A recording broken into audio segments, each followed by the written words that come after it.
(1월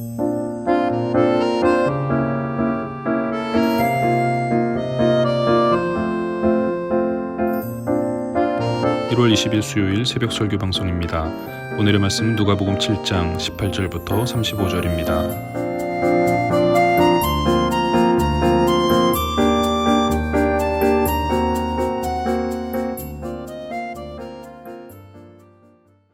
요한의 제자들이 이 모든 일을 그에게 알리니 요한이 그 제자 중 둘을 불러 주께 보내요. 오실 그이가 당신이 오니이까 우리가 다른 일을 기다리오리이까 하라.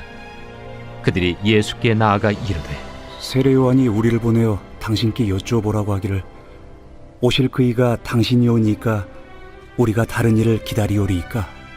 마침 그때에 예수께서 질병과 고통과 및 악귀 들린 자를 많이 고치시며 또 많은 맹인을 보게 하신지라. 너희가 가서 보고 들은 것을 요한에게 알리되 맹인이 보며 못 걷는 사람이 걸으며 나병 환자가 깨끗함을 받으며 귀먹은 사람이 들으며 죽은 자가 살아나며 가난한 자에게 복음이 전파된다 하라. 누구든지 나로 말미암아 실족하지 아니하는 자는 복이 있도다. 요한이 보낸 자가 떠난 후에 예수께서 무리에게 요한에 대하여 말씀하시되 너희가 무엇을 보려고 광야에 나갔더냐? 바람에 흔들리는 갈대냐? 그러면 너희가 무엇을 보려고 나갔더냐? 부드러운 옷 입은 사람이냐? 보라, 화려한 옷을 입고 사치하게 지내는 자는 왕궁에 있느니라. 그러면 너희가 무엇을 보려고 나갔더냐? 선지자냐? 옳다. 내가 너희에게 이르노니 선지자보다도 훌륭한 자니라. 기록된 바 보라, 내가 내 사자를 내 앞에 보내노니 그가 내 앞에서 내 길을 준비하리라 한 것이 이 사람에 대한 말씀이라. 내가 너희에게 말하노니 여자가 낳은 자 중에 요한보다 큰 자가 없도다. 그러나 하나님의 나라에서는 극히 작은 자라도 그보다 크니라. 모든 백성과 세리들은 이미 요한의 세례를 받은지라. 이 말씀을 듣고 하나님을 의롭다 하되 바리새인과 율법 교사들은 그의 세례를 받지 아니하므로 그들 자신을 위한 하나님의 뜻을 저버리니라. 이 세대의 사람을 무엇으로 비유할까? 무엇과 같은가? 비유하건대 아이들이 장터에 앉아 서로 불러 이르되 우리가 너희를 향하여 피리를 불어도 너희가 춤추지 않고 우리가 곡하여도 너희가 울지 아니하였다 함과 같도다. 세례 요한이 와서 떡도 먹지 아니하며 포도주도 마시지 아니하매 너희 말이 귀신이 들렸다 하더니 인자는 와서 먹고 마시매 너희 말이 보라, 먹기를 탐하고 포도주를 즐기는 사람이요 세리와 죄인의 친구로다 하니 지혜는 자기의 모든 자녀로 인하여 옳다함을 얻느니라. 샬롬, 좋은 아침입니다. 오늘도 말씀과 기도로 주님과 교제하면서 기쁘고 행복한 하루 지내시기를 간절히 축복합니다.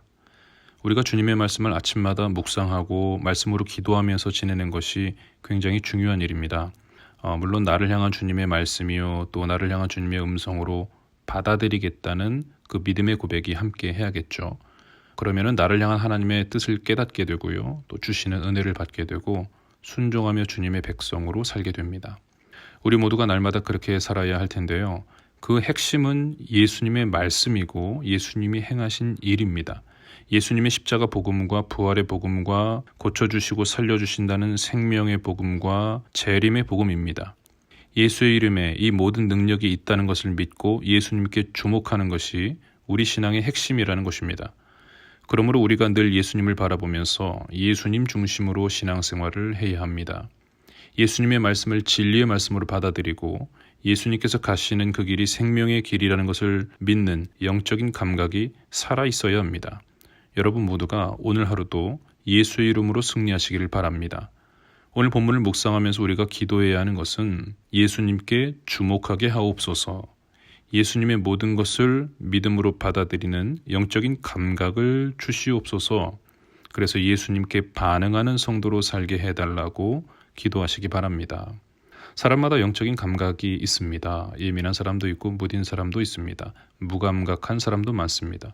신앙생활을 많이 했어도 영적으로 무감각한 사람이 있고 또 사역자로 살면서도 영적으로 무딘 사람도 있습니다. 그러나 어린 아이들인데도 영적으로 예민하여서 예수님의 말씀을 있는 그대로 다 받아들이고 다 믿고 다 따르는 일도 많습니다. 오늘 우리가 읽은 본문을 보면은 세례 요한과 그의 제자들도 나오고요. 백성과 세리들도 나오고 또 바리새인과 율법 교사들도 나옵니다. 그런데 그들 모두가 영적인 감각이 다 달랐습니다. 18절 말씀을 보면은 요한의 제자들이 이 모든 일을 그에게 알렸다고 그랬습니다. 자기들의 선생 요한에게 알린 것입니다. 이 모든 일이라는 것은 어제 우리가 묵상한 내용이죠. 백부장의 종을 예수님이 고쳐주신 일과 또 나인성 과부의 죽은 아들을 예수님이 살려내신 일입니다. 예수께 대한 그 소문이 온 유대와 사방에 두루 퍼졌다고 17절에서 말했습니다. 요한의 제자들도 그 소문을 들은 거예요. 그래서 요한에게 전했습니다. 지금 예수님에 관한 이야기가 전해진 것입니다. 예수님이 행하신 일과 예수님이 하신 말씀들과 예수님의 능력이 어느 정도인지 전해졌습니다. 그렇다면 예수님께 주목하고 모든 것을 있는 그대로 받아들여서 나의 구주로 믿고 따르면 되는 것입니다. 그러나 영적으로 무감각한 사람들은 그냥 그랬나 보다 하고 그걸로 끝입니다. 영적으로 깨어있는 사람, 예수님께 주목하는 사람, 예수님께 관심이 많고 또 은혜를 사모하고 예수님을 사랑하는 사람들은 그렇지 않아요. 예수님께서 행하신 그 놀라운 사건들을 들었을 때 주님을 찬양하고 찬미하고 박수하며 영광을 돌리게 됩니다. 세례 요한은 어땠을까요? 19절 말씀을 보면은 요한이 그 제자 중 둘을 불러 주께 보내어 이르되 오실 그이가 당신이오니이까 우리가 다른 일을 기다리오리이까 하라 하매. 요한은 제자들을 예수님께 보내서 메시아가 맞는지를 물어보게 합니다. 왜 그러는 걸까요? 우리가 알고 있는 것처럼 세례 요한은 이미 예수님을 그리스도라고 전했던 사람입니다. 바로 그분이라고, 예언된 메시아가 바로 저분이라고 불과 성령으로 세례를 주실 거라고 그랬습니다. 자기는 그분의 신발끈 건들기도 어려운 사람이라고 말했죠. 그런데 지금 왜 제자들을 보내서 의심스러운 질문을 하게 하는 걸까요? 예수님께 온전히 주목하지 못했던 겁니다. 예수님께서 하시는 일이라면 모든 것을 믿고 따르겠다는 기준이 없었던 것이죠. 자기의 생각과 기대가 살짝 들어가 있었던 거예요. 여러분, 이것이 얼마나 위험한 일인지 오늘 본문을 통해 알 수 있습니다. 세례 요한도 자기가 기대하는 예수님의 모습이 있었던 거예요. 예수님의 다른 제자들이 그것 때문에 꾸중을 들었습니다. 세상에서 한 자리 차지하려고 했던 그들이죠. 예수님이 로마를 물리치고 유대 땅의 왕이 되실 거라고 생각을 했습니다.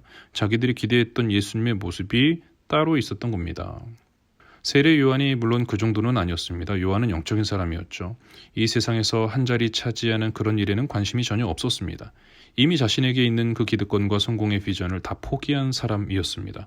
그럼에도 불구하고 하나님의 나라를 향한 자기만의 기대가 있었던 거예요. 요한이 기대했던 예수님은 심판주의 모습이었습니다. 불의함이 가득한 이 세상에 오셨으니 당장 모든 것을 심판해서 그 옛날 다윗 왕의 영광을 재현하기를 원했습니다. 자기를 감옥에 가두고 있는 헤롯 왕을 지금 당장 심판해 주실 줄로 알았습니다. 그러나 예수님은 심판이 아니라 구원을 전했고 또 회복시키는 일만 하시고 있더라는 것이죠. 자기는 여전히 로마로 인해서 감옥에 갇혀 있는데 예수님은 로마 백부장의 종을 고쳐주고 계시더라는 거예요. 이건 좀 아니지 않나 생각이 들었을 겁니다. 요한은 자기가 꿈꾸는 하나님의 나라가 따로 있었던 겁니다. 그래서 자기도 세상 모든 욕심 포기하고 광야로 나갔던 것이죠. 할례를 전하는 게 아니라 세례를 전하면서 회개의 복음을 선포했던 겁니다. 그런데 지금 예수님을 시험하고 있잖아요. 영적인 사람이었고 헌신한 사람이었고 예수님을 위해서 평생을 살아온 사람이었지만 그럼에도 불구하고 자기의 생각과 기대가 살짝 들어가 있어요. 순수하게 예수님 자체를 바라보지 못하게 했고 예수님께 온전히 주목하지 못하게 했습니다. 예수님의 전부를 받아들이지 못하게 방해하고 있습니다. 예수님의 모든 말씀과 예수님이 행하시는 모든 사역을 전적으로 신뢰하지 못하게 가로막고 있어요. 자기의 생각 때문에 그래요. 예수님을 향한 자기의 기대 때문에 그래요. 자기가 생각하는 올바른 신앙생활의 모델이 따로 정해져 있었기 때문에 그렇습니다. 여러분, 우리도 이걸 조심해야 합니다. 아무리 훌륭한 사역자일지라도, 아무리 삶이 훌륭한 직분자일지라도, 아무리 오랫동안 성경을 연구하고 예배를 인도하고 교회를 위해 헌신한 사람일지라도 내가 스스로 정답이라고 만들어 놓은 무언가가 있다면 그것이 우리의 신앙을 방해할 수 있습니다. 예수님이 행하시는 일과 예수님의 말씀 중에도 내 마음에 들지 않는 것이 있게 됩니다. 예수님은 괜찮다 하시는데 내가 안 된다고 할 수 있다는 거예요. 예수님은 사람을 살리라고 하시는데 나는 아니라고, 주님을 위해서 그럴 수 없다고 뭐 이상한 말을 하게 될 수도 있습니다. 지금 코로나19로 우리의 이웃들이 고통을 겪고 있습니다. 감염이 되어서 죽는 사람도 많고 완치 판정을 받았지만은 그 후유증으로 고통당하는 그런 사람들도 많습니다. 예수님은요 바로 그런 사람들을 고쳐주러 다니셨고 죽은 사람까지도 살려주며 돌아다니셨던 겁니다. 그래서 백부장의 종도 고쳐주셨고요, 나인성 과부의 죽은 아들도 살려주셨던 겁니다. 그런데 백부장을 소개하는 장로들은 그 백부장의 업적을 내세우면서 그의 공로가 있으니 도와줘야 한다고 주장을 했잖아요. 예수님은 그런 업적 없어도 고쳐주시는 분인데 장로들 생각 속에 있는 예수님은 그렇지 않았던 것이죠. 공로와 자격이 있어야 된다고 생각을 했던 겁니다. 그들의 기준과 예수님의 기준이 달랐습니다. 그들이 생각하는 올바른 신앙과 예수님이 생각하는 올바른 신앙이 달랐던 거예요. 예수님은 그저 은혜로 살면 된다고 말씀하셨습니다. 나인성 과부도 마찬가지였죠. 그들은요 기도조차 하지 않았습니다. 예수님의 그 기적의 손길을 기대조차 하지 않았어요. 그럼에도 예수님은 그 과부를 불쌍히 여기셨고 그 죽은 아들을 살려주셨습니다. 심지어 장례 행렬 앞을 가로막으시고 그 관에다가 손을 대셨다고 기록하고 있습니다. 시체 가까이 가지 말아야 했습니다. 시체에다가 손을 대면 부정해지는 겁니다. 그래서 유대인들은 그런 짓을 하지 않습니다. 그거는 올바른 신앙이 아니었습니다. 그런데 예수님은 과감하게 관에다가 손을 대셨고 장례 행렬을 멈추셨잖아요. 그리고는 죽은 청년을 살려내시잖아요. 예수님은 늘 그랬습니다. 안식일을 범하지 말라고 호통치는 그 훌륭하다는 신앙인들 앞에서 예수님은요 그거 아니라고, 죽어가는 사람이 먼저라고 말씀하시면서 다 고쳐주셨습니다. 그러다가 십자가에 못 박혀 죽으신 거예요. 예수님은 그렇게 복음으로 은혜로 사람을 먼저 살려내야 한다고 하셨는데 사람들은 율법과 또 율법도 아닌 규칙들과 자기들이 생각하는 전통과 습관들을 내세우면서 사람들을 죽이고 있었습니다. 사람이 죽더라도 안식일을 지켜야 한다고 우기고 있었던 겁니다. 코로나로 인해 사람들이 죽어가고 있고 고통당하는 시대를 살고 있습니다. 그런데 어떤 교회들은 사람을 살려내고 어떤 교회들은 사람들을 죽게 만들고 있어요. 어떤 교회들은 예수님의 말씀대로 안식일이니 주일이니 본당이니 교육관이니 그런 것 뒤로 한 채 사람들 살려내고 있습니다. 성도들도 살리고 이웃들도 살리고 있습니다. 그들이 코로나 감염될까봐, 그래서 고통당하게 될까봐 예배 시간도 조정하고 장소도 조정하면서 가정에서도 예배하고 직장에서도 예배하고 자동차 안에서도 예배하면서 사람들을 살려내는 일에 힘쓰고 있다는 겁니다. 누군들 불편하지 않겠습니까? 누구는 어색하지 않겠어요? 답답하고 힘들기는 마찬가지입니다. 그러나 예수님처럼 조건 없이 사람 살려내려고 그 고통을 감내하고 있는 것입니다. 그런데 어떤 교회들은 사람들을 죽음으로 몰고 갑니다. 죽어도 안식일을 지켜야 한다고 그랬던 누군가처럼 죽어도 지켜야 할 뭔가를 자꾸만 만들어냅니다. 주일을 지키고 새벽을 지키고 성전을 지키고 뭔가 자기들만의 규칙들을 지켜야 한다고 하면서 생명은 지키지 않고 있습니다. 예수님은 죽어가는 사람도 살리셨는데 성도들은 멀쩡한 사람까지도 죽음의 위협으로 몰아넣고 있습니다. 예수님은 죽은 사람도 살리셨는데 성도들은 산 사람까지도 죽게 만들고 있습니다. 성전에 다 같이 모여서 예배를 드려도 절대로 감염되지 않고 죽지 않을 거라는 도박성 발언을 마치 믿음의 발언인 것처럼 외치면서 성도들을 미혹하고 있습니다. 하나님의 자연 법칙과 하나님의 섭리를 부인하면서 자기 마음대로의 기대와 확신을 믿음이라고 착각하고 있는 겁니다. 그러나 현실은 목사님도 소천하시고 선교사님도 소천하시고 성도들도 하늘나라 가고 있습니다. 불쌍한 이웃들도 죽어가고 있습니다. 하나님이 그거 기뻐하실까요? 왜 벌써 왔냐고 야단치지 않으실까요? 조심했어야 했고 조심시켜야 했습니다. 이웃과 사회를 보호해야 하는 신앙 공동체였습니다. 그런데 지금은 교회가 이웃을 살리는 것이 아니라 이웃들이 교회를 보호하고 살리고 있습니다. 안타까운 일이죠. 그 훌륭한 세례 요한이 예수님께 제자들을 보내서 당신이 정말 그리스도 맞냐고 묻게 하고 있습니다. 우리가 그런 세례 요한 되지 않도록 깨어 있어야 합니다. 예수님의 전부를 보아야 하고 예수님께만 주목해야 합니다. 내 생각과 나의 공로와 헌신, 나의 신념과 습관 같은 것들은 다 내려놓아야 합니다. 예수님이 하신 말씀과 사역에만 집중하고 그대로 믿고 따르는 것이 신앙입니다. 요한의 제자들은 시키는 대로 가서 물어봅니다. 당신이 맞습니까? 아니면 다른 메시아를 기다려야 하나요? 그런 질문을 하고 있는 바로 그때에도 예수님은 열심히 사람들 살려내고 계셨습니다. 21절을 보세요. 마침 그때 예수께서 질병과 고통과 및 악귀 들린 자를 많이 고치시며 또 많은 맹인을 보게 하신지라. 예수님이 바쁘게 사역하고 계시는데 요한의 제자들이 와서 그런 질문을 하니까 예수님이 대답을 해주시는데요. 한마디로 말하면 나를 좀 봐라 이겁니다. 내가 뭐 하는지를 봐라. 22절 말씀 볼까요? 예수께서 대답하여 이르시되 너희가 가서 보고 들은 것을 요한에게 알리되 맹인이 보며 못 걷는 사람이 걸으며 나병 환자가 깨끗함을 받으며 귀먹은 사람이 들으며 죽은 자가 살아나며 가난한 자에게 복음이 전파된다 하라. 그리고 23절에서 중요한 말씀을 덧붙이십니다. 누구든지 나로 말미암아 실족하지 아니하는 자는 복이 있도다 하시니라. 요한 들으라고 당부하시는 겁니다. 물론 요한이 알아들을 걸 알고 하시는 말씀이었죠. 예수님은 세례 요한을 잘 아셨습니다. 그의 믿음을 아셨고 그의 헌신을 잘 아셨어요. 그의 진심을 아셨습니다. 그래서 지금 약간 잘못된 요한의 생각을 바로잡아 주시는 겁니다. 그리고 힌트를 주시는 거죠. 삐지지 말아라. 사람들 고쳐주고 귀신을 쫓아내면서 사람들을 회복시키고 구원받게 하는 이 일도 구세주로 오신 하나님의 아들께서 하셔야 하는 일이라는 거예요. 이미 말씀에 다 예언된 일이라는 것입니다. 세례 요한이 그거를 모를 리가 없죠. 심판은 그 후라는 것입니다. 하나님은 은혜를 먼저 베푸시는 분이라고 그랬죠. 요청하기 전에 십자가에서 죄를 사해 주시는 분이었습니다. 그리고는 믿게 하시고 그 믿음을 거절할 때 심판이 있는 겁니다. 그렇게 하나님의 나라를 완성해 주실 텐데요. 그 전에 삐지지 말라는 거예요. 하나님의 나라를 기대도 하지 않고 세상 나라 왕이 되어주실 걸 기대했던 사람들은 전부 실족했습니다. 가룟 유다는 예수님 팔아버리더니 자살하잖아요. 하나님 나라를 기대하더라도 자기만의 하나님 나라를 기대했다면 그 사람도 실족할 수 있습니다. 조심해야 되는 거예요. 그래서 신앙 좋았던 사람들, 교회에서 직분 감당하던 사람들, 주의종으로 사역하던 사람들, 그런 사람들까지도 실족해서 주님을 떠나는 일들이 지금도 많이 일어나는 것입니다. 요한에게 그거 조심하라고 살짝 힌트를 주셨던 것이죠. 사랑하는 여러분, 우리에게도 동일한 말씀을 하십니다. 우리가 다 이해할 수 없는 하나님의 시간표가 있습니다. 내 생각과 다른 예수님의 생각이 있고 내 마음에는 들지 않으나 주님 마음에 드는 일들도 있습니다. 그러나 그 모든 것들로 인하여 실족하지 않는 사람에게 복이 있다고 주님은 말씀하셨습니다. 그 복을 받는 우리 성도들 되시기를 간절히 축복합니다. 오늘 본문에는 주님을 따르는 백성들과 세리들도 있었습니다. 천대받는 사람들이었죠. 그러나 그들은 예수님의 말씀을 듣고는 믿었습니다. 이미 세례 요한 앞에 가서 세례까지도 받았고 예수님의 말씀도 들었고 하나님께 영광을 돌렸습니다. 예수님께만 집중하고 전부 믿음으로 받아들이는 사람들입니다. 영적인 감각이 살아있더라는 거예요. 그래서 들은 대로 반응했었습니다.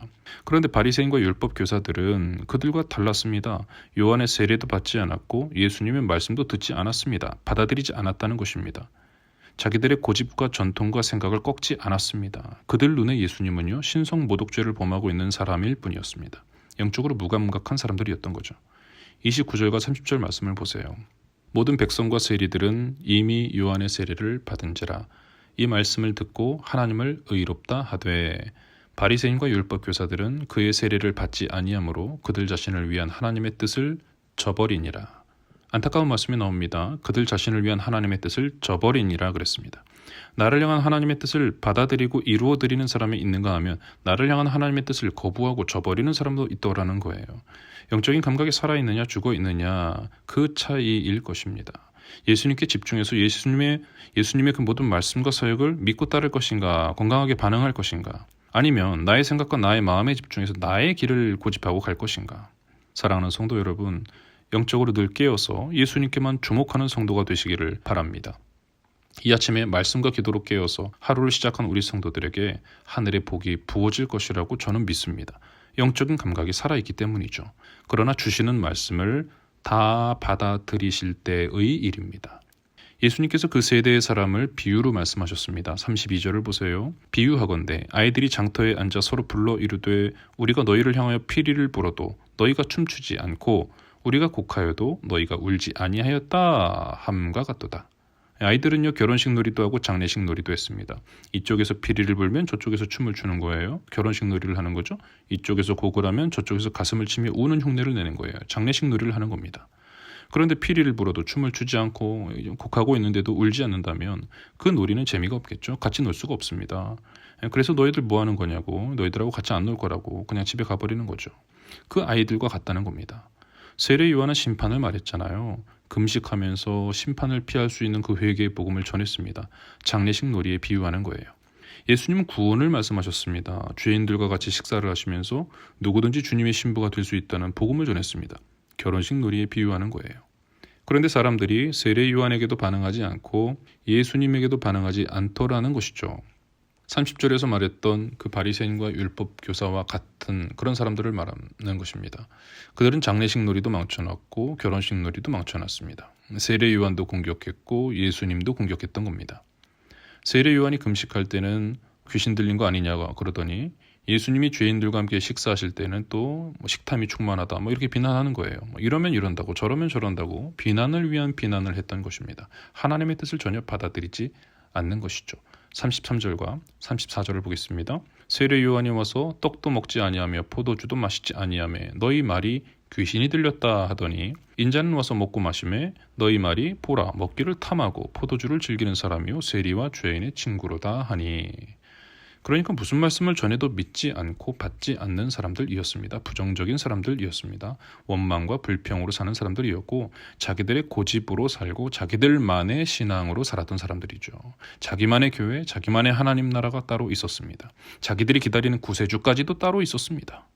그들은 예수님을 따르는 자들이 아니었습니다. 사랑하는 우리 성도들께서는 오직 예수님을 온전히 따르는 성도가 되시기를 간절히 축복합니다. 그런 성도 되게 해달라고 이 아침에 기도하셔야 합니다. 주님께서는 연약한 우리를 격려해 주십니다. 35절에서는 이렇게 말씀하셨어요. 지혜는 자기의 모든 자녀로 인하여 옳다함을 얻느니라. 여기서 지혜라는 것은 예수님을 말합니다. 모든 자녀라는 것은 예수님만을 온전히 따르는 성도들을 말하는 거죠. 예수님을 온전히 따르는 성도들이 하나님 앞에 옳다함을 얻게 된다는 거예요. 28절에서는 또 이런 말씀도 하셨습니다. 내가 너희에게 말하노니 여자가 낳은 자 중에 요한보다 큰 자가 없도다. 그러나 하나님의 나라에서는 극히 작은 자라도 그보다 크니라. 진지하게 하나님 나라를 고민하고 진지하게 메시아를 기다리고 진지하게 예수님을 바라보는 세례 요한을 예수님께서 칭찬하셨습니다. 이 땅에서 최고로 훌륭한 성도라는 것입니다. 그런데 덧붙이신 말씀 보니까 하나님 나라에서는 극히 작은 자라도 그보다 크니라 그랬어요. 예수님만을 온전히 따르는 하나님 나라 백성은 세례 요한보다도 더 훌륭한 성도라는 말입니다. 35절과 같은 의미로 우리를 격려해 주시는 겁니다. 29절에서 모든 백성과 세리들도 예수님의 말씀을 들었다고 그랬습니다. 이 땅에서 천대받는 사람일지라도 예수님을 온전히 주목하고 예수님의 모든 말씀과 행동을 믿고 따른다면 바로 그 사람이 최고의 성도라는 것입니다. 옳다함을 받게 됩니다. 세례 요한보다 더 훌륭하다고 칭찬을 듣게 됩니다. 나를 향한 하나님의 뜻을 이루어 드리게 됩니다. 사랑하는 우리 성도들의 모습 되기를 간절히 축복합니다. 기도합시다. 하나님 아버지, 연약한 우리를 불쌍히 여겨주시고 하늘의 지혜로 충만케 하여 주옵소서. 이 땅에서는 어리석고 연약하고 힘없고 가진 것 없는 미약한 존재들이지만 예수님을 온전히 바라보게 하시고 예수님의 말씀과 사역을 온전히 신뢰하여서 예수님만 바라보는 성도 되게 하여 주옵소서. 그래서 주님께 옳다함을 받게 하시고 나를 향한 주님의 뜻을 이루게 하시고 하늘나라에서 큰 자라고 인정받게 하여 주시옵소서. 나의 생각과 경험, 나의 고집과 편견을 다 내려놓게 하시고 오직 예수님의 말씀과 예수님의 사역을 바라보면서 예수님의 뜻에 전적으로 순종하는 성도로 살게 하여 주옵소서. 코로나로 인하여 1년의 세월을 고통으로 보냈습니다. 하나님 이제는 우리를 고쳐주셔서 죽어가는 많은 사람들을 살려주시고 고통당하는 많은 사람들도 고쳐주셔서 온전한 회복이 우리에게 있게 하여 주옵소서. 백신과 치료제도 속히 완성되어서 모두가 마스크를 벗고 마음껏 주님을 예배하며 살 수 있도록 우리 모두를 축복하여 주옵소서. 감사를 드리며 예수님의 이름으로 간절히 기도드립니다. 아멘.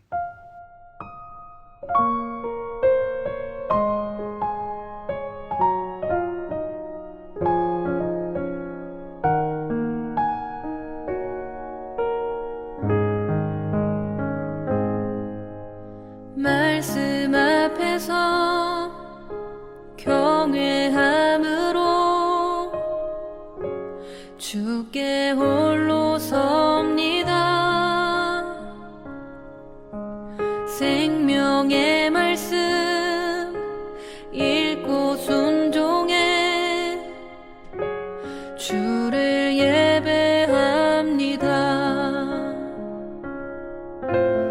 기록된 말씀 힘이 있어서 진리로 우리 거룩해 하며 거룩한 말씀 세세 영원히 복음이 되어 말씀하시네. 하나님 말씀에 두려워 떠는 자, 그 말씀에 생명을 거는 자, 한 사람 찾으시는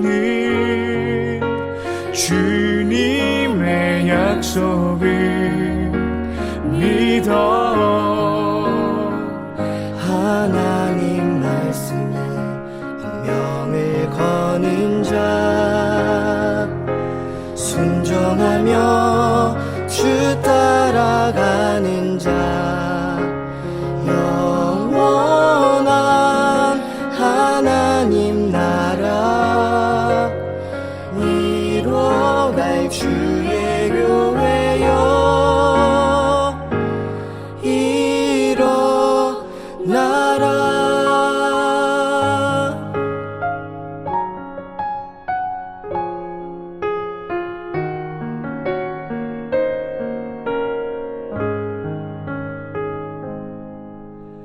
말씀 앞에서 경외함으로 주께 홀로 섭니다. 생명의 말씀 읽고 순종해 주를 예배합니다. 기록된 말씀 힘이 있어서 진리로 우리 거룩해 하며 거룩한 말씀 세세 영원히 복음이 되어 말씀하시네. 하나님 말씀에 두려워 떠는 자, 그 말씀에 생명을 거는 자, 한 사람 찾으시는 주님의 약속을 믿어. 하나님 말씀에 명을 거는 자, 순종하며 주 따라가는 자, 영원한 하나님 나라 이뤄갈 주의 교회여